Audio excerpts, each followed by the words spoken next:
Coming up next on Arizona Horizon, details of this week's release of endangered California condors into the wilds of northern Arizona. We'll hear from the author of a book that looks at how Phoenix is depicted in the written and visual media, and a state lawmaker finds out that living on what food stamp recipients receive is no snap. Those stories next on Arizona Horizon. Arizona Horizon is made possible by contributions from the Friends of Eight, members of your Arizona PBS station. Thank you. Good evening and welcome to Arizona Horizon. I'm Ted Simons. The California condor has long been an endangered species, but the big birds are making a comeback, and this weekend a number of condors will be released into the wilds in northern Arizona's Vermilion Cliffs National Monument. Here to tell us more is Jeff Humphrey from the U.S. Fish and Wildlife Service and Mike Rabe of the Arizona Game and Fish Department. Good to see you both here. Thank you so much for joining us.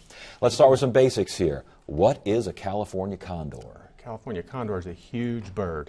It's a 9-foot wingspan, or a little over 9-foot wingspan, about a 26-pound bird when it's got its crop full of food. And it's called a California condor because of its original coining in U.S. or North America. But when you look at it, you really look at it and you say the colors on that head during breeding season, this is a Southwest bird. It's got the pinks and the vermilions and the yellows that really say that this is a Southwest bird. I think they're pretty spectacular, but they really do have a visage that only a mother could love. Like most condors, they have those colors are really distinct because they don't have feathers on their head. Because of course their habit of scavenging and so on like that, it enables them to keep their head a lot cleaner by not having feathers on it. And you mentioned scavenging. These are vultures by any other name, correct? You bet, you bet. That's how they make their living. They don't have the capability to kill large prey. They really have to depend on prey that other things have killed or have died in the environment, and that's their food source. And you've got a couple of examples here of just how big a California. These are from the wings? These are these are primaries from the wing feathers from the California condor, so you can get an idea of if you've ever had, I mean, even look at the size of a chicken's feathers. Yes. Compared to a relatively large bird, but this is, to give you an idea. So how many of those birds now are in the wild today? In Arizona, there are 79. Well, there are 69 in the wild today. There's 79 in Arizona. 3 of those will be among those that we hope to be releasing on Saturday. And Arizona, what, Utah, California, Mexico, that's kind of the breeding ground, the area for the condors? There are 3 populations. The original population where they were reduced to a number of 22 birds in California. They've since come back from that. There's quite a few more birds in California. There are also a small population, 22, 23, something like that, in Baja California, in Mexico, and also the population we have in northern Arizona, southern Utah. We have some videos of some of these birds being released. Talk about the process. Where are these birds before they're released? Well, this cadre of birds were from Boise, Idaho. The Peregrine Fund Center for Birds of Prey is where these were hatched and reared in captivity. Then they were brought down to Arizona. Many of our birds are from that facility in Boise. Some of the original birds are from the Los Angeles Zoo. We've even had some San Diego birds. How are they prepared for release here? If they only known captivity, how do they know what to do? Well, they really rely on being around other birds and learning how to do it. They do the best preparation they can do in the zoo beforehand, but there's no substitute for being in the wild by themselves. And as far as being in the wild now, are we seeing eggs being laid, fledgling chicks? Are we seeing all that going on? We have. I think as Jeff has some of the four this year? 4 this year. 4 hatched in the wild this year, which is a record for us. In some previous years we've had 3 hatch. 22 hatched in Arizona so far in the program. Since I think 2003 was the first time we had reproduction. The condors were just brought here in 1996, so that's really a pretty good turnaround for a bird that's only capable of reproducing every couple of years. And let's talk about why these birds. I read that there were, I think you even mentioned 22, something like this in the 1980s total. What happened to these things? Well, the population was falling. It began falling almost immediately as soon as the continent was colonized, American expansion. And when they got to down to 22 birds, I don't know exactly what year that was, people thought there was time to take some drastic steps. And all those wild birds were captured and brought into a captive breeding program. And from those 22 birds, that's where we have the 3 populations that are going today. So we've raised birds in the zoos, we've released birds, and now in northern Arizona, those birds are starting to reproduce and doing a pretty good job. And again, I know I asked this before, but it's curious to me how birds that are raised around in environments that's just very different than the wild, how do they adapt? Have there been non-successes out there with some of these birds? There have been. Some of these birds, for example, when they first fledge or they're first released, aren't wary of coyotes. They'll attempt to roost on the ground, and so the field crew will go out there and actually haze them to move them back up into a tree or onto a ledge or someplace where they'd be safe from these ground predators. Initially in California, condors were getting into trouble running into power lines and being electrocuted, and so the zoo facilities started to erect dummy power poles where they would get a little shock if they lighted on a power pole when they were in their captive facility. So they've learned. As a matter of fact, the facility up on Vermilion Cliffs where birds are held has a dummy power pole that we use to reinforce that behavior. Right. They're long-lived birds, and they learn behaviors from those around them. So that's helped a lot. Early in the introductions, Jeff didn't mention it, we had some problem birds in that they were doing things like hanging around humans and caging food from them rather than going out and looking for itself. But hazing them, we pretty much eliminated that kind of problem. Well, and that kind of, maybe it's a weird question, but are they friendly? Could they possibly be too friendly at times? Because they look like big, mean old birds out there, but hey, it's an animal. You never know. They have been, but we described they have been too friendly in the past. But that's not a useful behavior for a bird that's going to be around predators and coyotes and things like that. And so, for the most part, the hazing has worked pretty well. They're actually very playful birds, very, very intelligent birds. They learn from behaviors, and so the hazing has worked pretty good. And we got 400 some odd in the wilds now here throughout the Southwest and Mexico.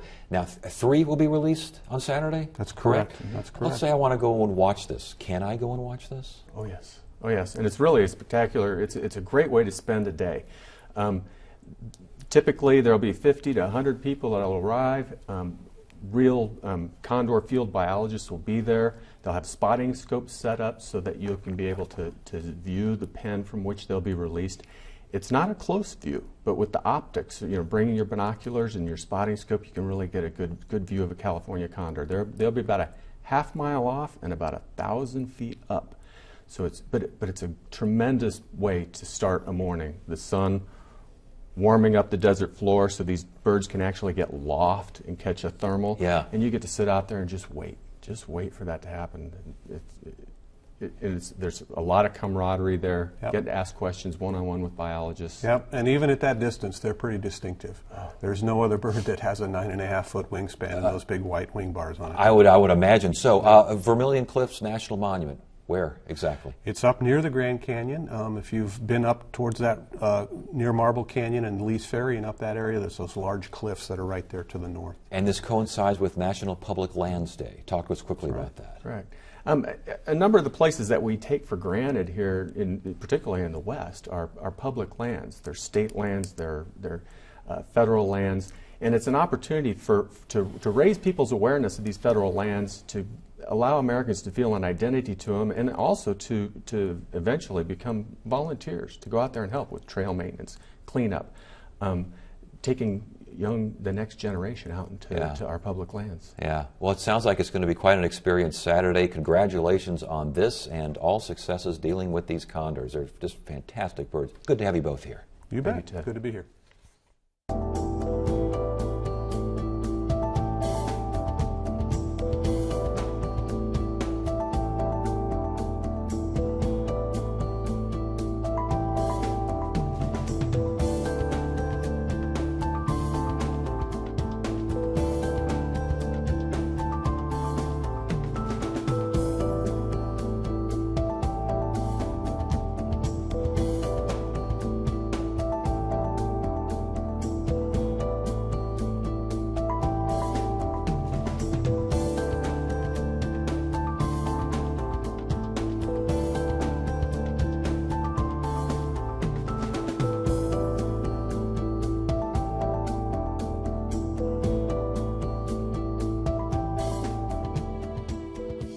Get the inside scoop on what's happening at Arizona PBS. Become an 8 Insider. You'll receive weekly updates on the most anticipated upcoming programs and events.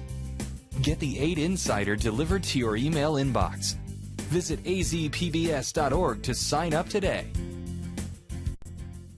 Arizona State University Regents Professor David William Foster has written a new book. It's titled Glimpses of Phoenix, the Desert Metropolis in Written and Visual Media.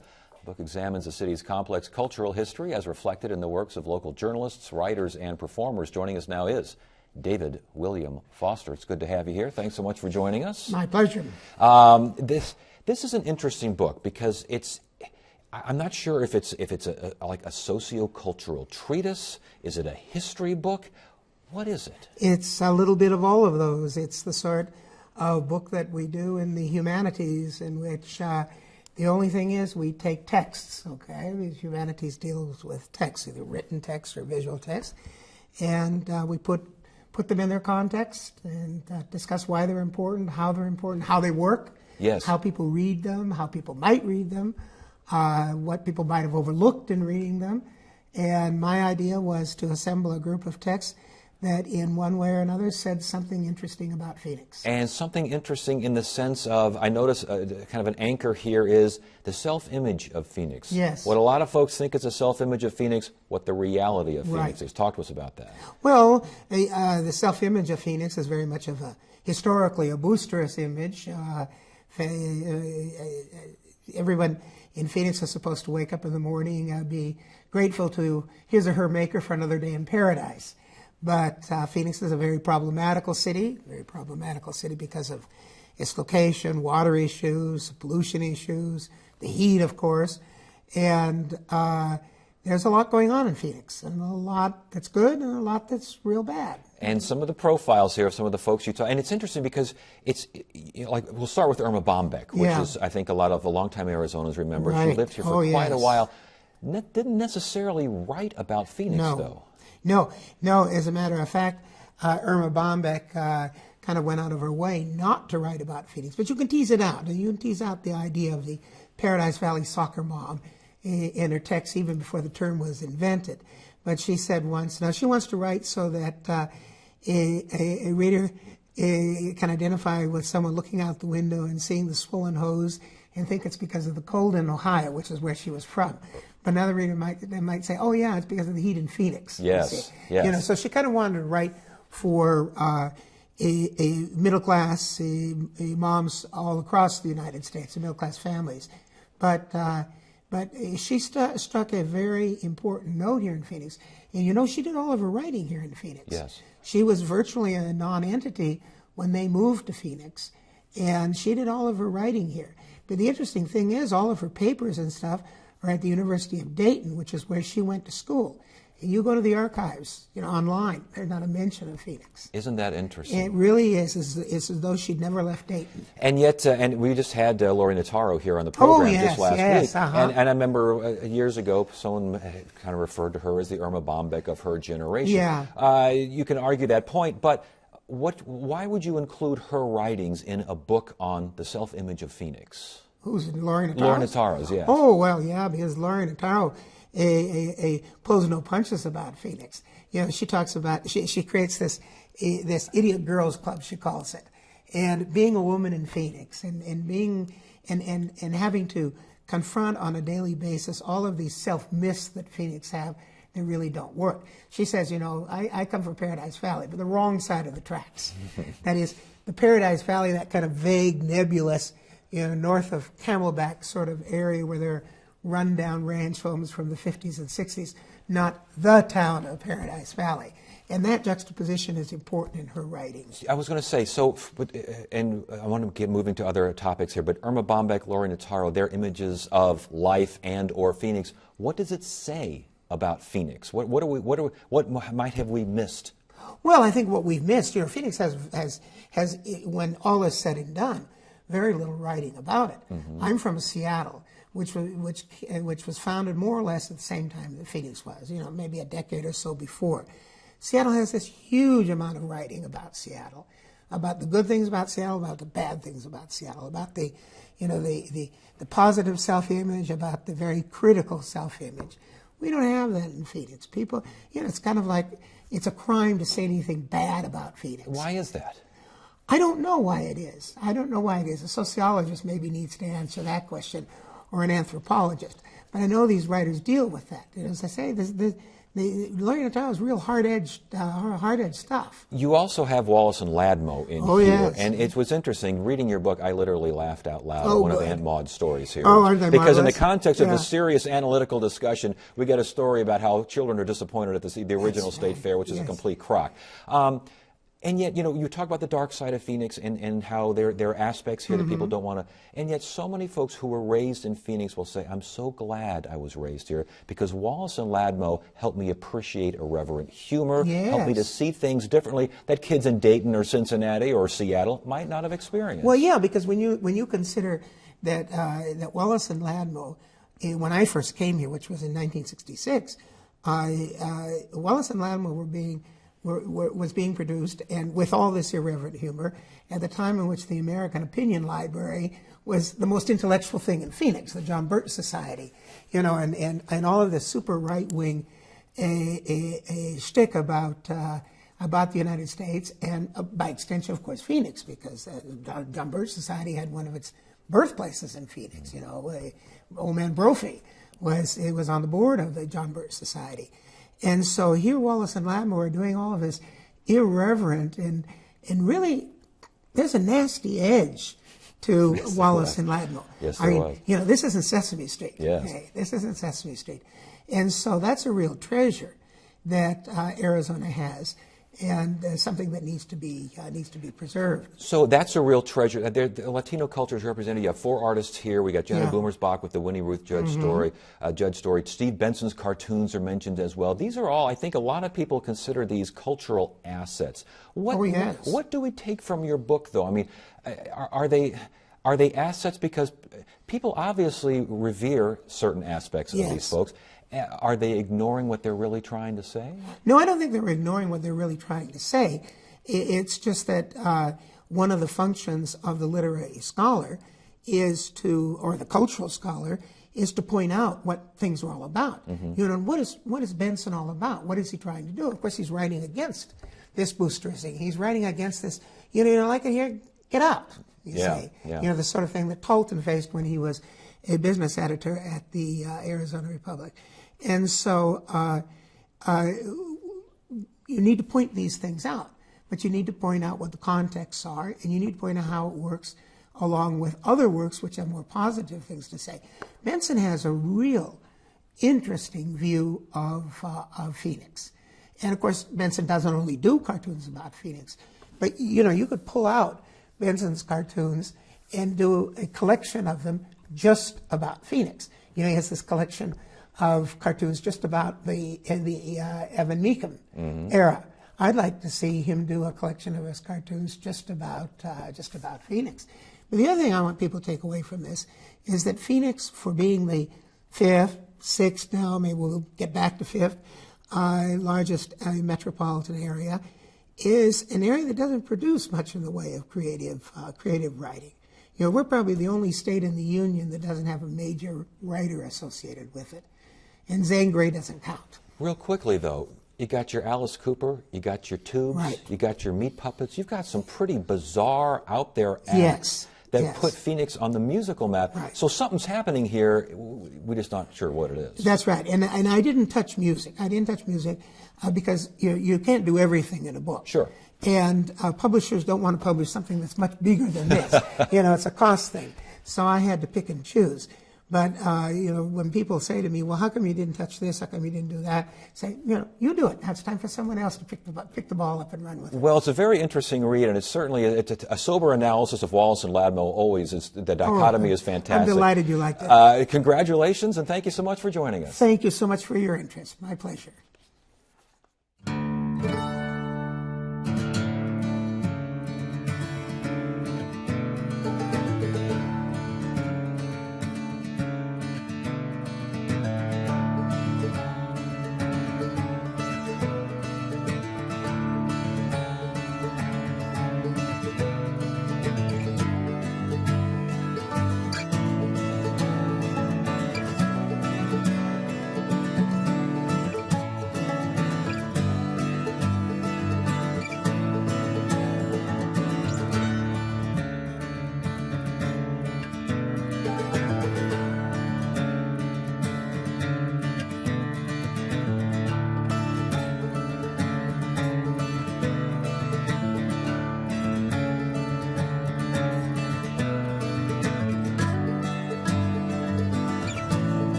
Arizona's economy may be improving, but groups that work with struggling families say that too many Arizonans are going hungry. The situation is prompting some to volunteer to walk in the shoes of food stamp recipients, at least for a few days. Producer Christina Estes and photojournalist Stephen Snow tell us more.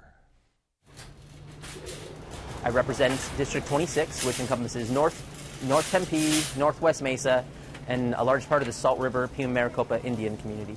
State Representative Juan Mendez is taking the SNAP Challenge issued by the Arizona Community Action Association. SNAP stands for Supplemental Nutrition Assistance Program, and it's the new federal name for the food stamp program. More than 1 million people in our state rely on SNAP to feed their families. 1 in 5 Arizonans struggle with hunger, and it's even more drastic when we look at kids in Arizona, and 1 in 4 kids in Arizona go to bed hungry. You grow up with a lot of trauma. The trauma of not knowing where your next meal is going to be. Mendez knows what it's like to go hungry. I grew up in poverty. His family used food stamps, and that prepared Mendez for the SNAP Challenge, living on the average weekly budget of $29. I already had developed a lot of food habits. I buy in bulk. I make my own meals. I make my own rice and my own beans, so I can stretch my meals already. But there were simple things that I had gotten used to that I could not imagine that I would not have been able to afford with $29, like cheese. Just giving up on things like cheese, giving up on things like milk. I'm used to organic vegetables. I'm used to fruit. It's definitely more expensive to buy fresh produce. Angela Schultz misses her organic fruits and veggies and good bread. The bread was 99 cents, and it was wheat bread, but it was kind of stale tasting. And I am used to buying like more like oat bread, kind of like wheat's oat, so it's just less quality in the food that I'm getting. And a lot of worrying that she and her husband won't make it 5 more days. We had bought a thing of oatmeal, but I think when we started eating it, there was less in there than we had realized. And so he woke up kind of frantic, like, we don't have enough food, look at this oatmeal, and he was like showing me in my face, and we only have enough sandwiches, we only have enough sandwiches for 2 more days. All SNAP recipients will see fewer benefits starting November 1st. That's when a boost from the federal stimulus will expire. According to the Center on Budget and Policy Priorities, benefits for a family of 3 will be cut by $29 a month. Some lawmakers say that's not enough. During the recession, the number of people on food stamps soared. Right now, 1 in 7 Americans relies on SNAP. The program cost taxpayers $78 billion last year. As always, thank you for shopping Fry's. Recently, the Republican-led House of Representatives voted to cut the program by $40 billion over 10 years, but it has little chance of advancing in the Senate. The more people that we have falling into poverty, the more people that have to use services, means your tax money will have to be spent on that. If we can alleviate people from falling into poverty through these supplemental programs, it'll get them back to work a lot quicker. Working with a food stamp budget can create challenges on the job. Mendez says sometimes he leaves the office early because he lacks energy, and Schultz says being hungry hurts her performance. And even in conversations, I kind of am just forgetting, like a sentence that I just said, I'll kind of forget that and need somebody to remind me of it. So that's really interesting, and I wasn't expecting that. But I can just imagine how difficult it must be to be in a constant state of hunger and have to try to go to work and, be a good employee. How are you? Good. How are you doing today? Mendez stretched his budget by skipping his daily favorites, coffee and avocados, while Schultz used her last $3 to buy junk food because it cost less than healthy meals. Both ended the 7-day challenge with gratitude that the 8th day would be much better. St. Mary's Food Bank says that November's SNAP reduction will have a huge impact because most people who receive food stamp benefits also get emergency help from food banks. During the recession, St. Mary's nearly doubled the amount of food it distributed and has seen little drop in demand. Friday on Arizona Horizon, it's the Journalists Roundtable. A state Supreme Court decision boosts education funding in Arizona by millions of dollars. That story and more Friday on the Journalists Roundtable. That is it for now. I'm Ted Simons. Thank you so much for joining us. You have a great evening.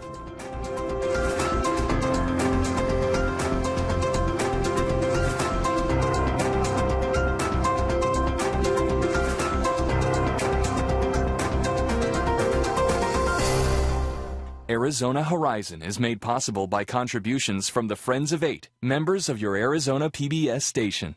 Thank you.